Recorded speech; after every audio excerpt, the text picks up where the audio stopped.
Hello, my name is Daniel Murdiyarso. I am a principal scientist at the Center for International Forestry Research, CIFOR, and professor at the IPB University, Bogor. Today, I would like to share with you a story about a very important ecosystem called wetland, which has very important role in mitigating and adapting to climate change. This ecosystem also have many things in common between our two countries, Indonesia and the Netherlands. So in the context of winter, it is very timely to talk about this ecosystem for two reasons. One, because it is very much related to the way its response and also use to mitigate and adapt to climate change. Secondly, because wetland has many things in common between Indonesia and the Netherlands. We've been going through a lot of collaboration on this aspect in the past, and hopefully we can enhance the collaboration in the future. Another thing that are in common is that our two countries have commitment to reduce emission of greenhouse gases, as both countries are signatories of the Paris Agreement. Countries are expected to reduce emissions so that the greenhouse gases level will not cause an increase of temperature more than 1.5 degrees Celsius. Following the report of the Intergovernmental Panel on Climate Change, IPCC, the planet will be affected by climate change as the temperature will be increasing up to 4 to 5 degrees Celsius at the end of this century, if we do it carelessly. But if we do it carefully, we might be able to reduce the emission and causing the increase of temperature not more than 1.5 degrees C. Another threat that we commonly have is the increase of sea level. So sea level will be rising up to 1 meter in the worst scenario. So countries like Indonesia and the Netherlands will be very much affected by this kind of situation, because we have many small islands and also low-lying coastal zones. At the end of this decade, it is expected that we will be reducing emissions so much, at least half of the current emissions should be reduced. So now we have around 60 billion tons of carbon dioxide, and it has to be reduced almost half. And towards 2030, we will be lack of target of as much as 15 billion tons, sorry. And if we want to reduce it and causing an increase of temperature less than 1.5 degree, we have a gap of 30 billion tons, and that is a lot. So our countries, Indonesia and the Netherlands and the European Union as a whole, face to this challenge to reduce the emission of greenhouse gases.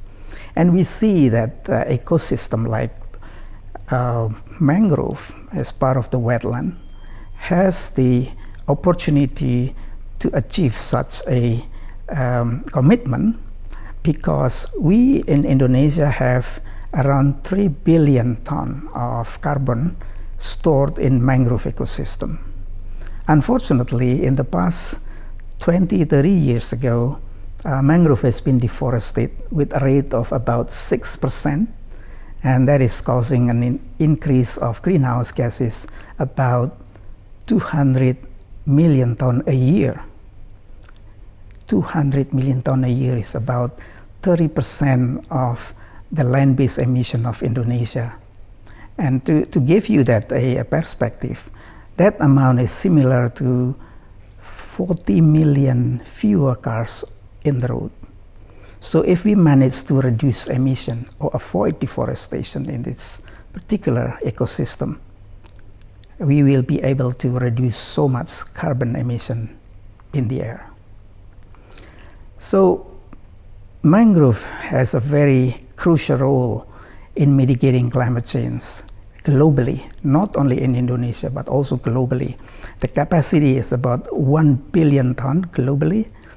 Every year, we can reduce it by avoiding deforestation of mangrove, or even better, if we can restore the degraded one. So, how can we help government to mainstream this kind of idea in mitigating climate change using wetland?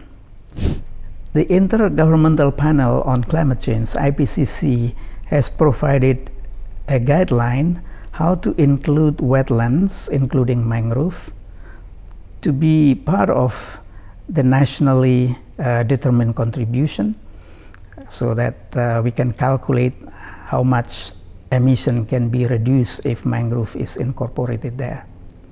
It also has a similar kind of timeline in terms of achieving this goal with the Sustainable Development Goal towards 2030. So in 2 years' time, countries will be preparing the so-called stock taking in 2023, and this particular guideline can be used to calculate the emission and sequestration of carbon from ecosystem, including mangrove. On the adaptation side, mangrove has crucial role in terms of adapting with sea level rise.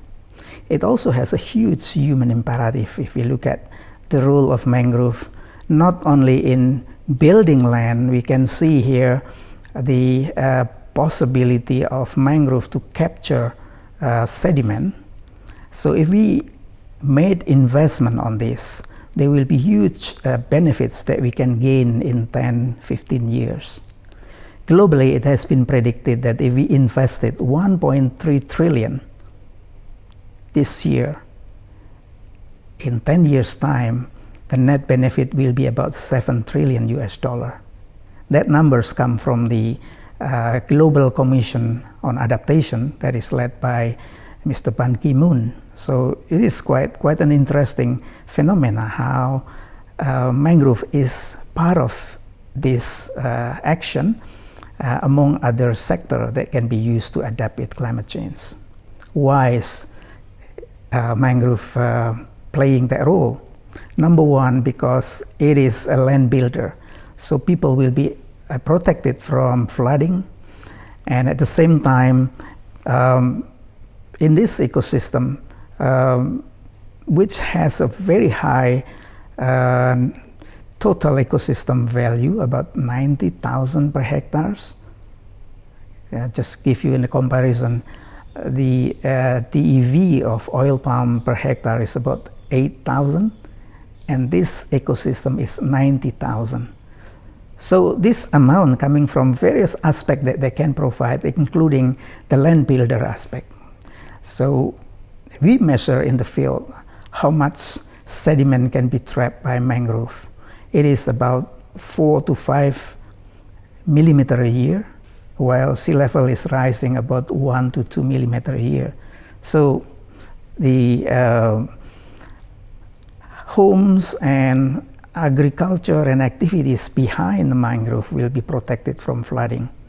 Hotels, tourism facilities will be protected from mangrove. That's why the economic value of having mangrove standing is very high.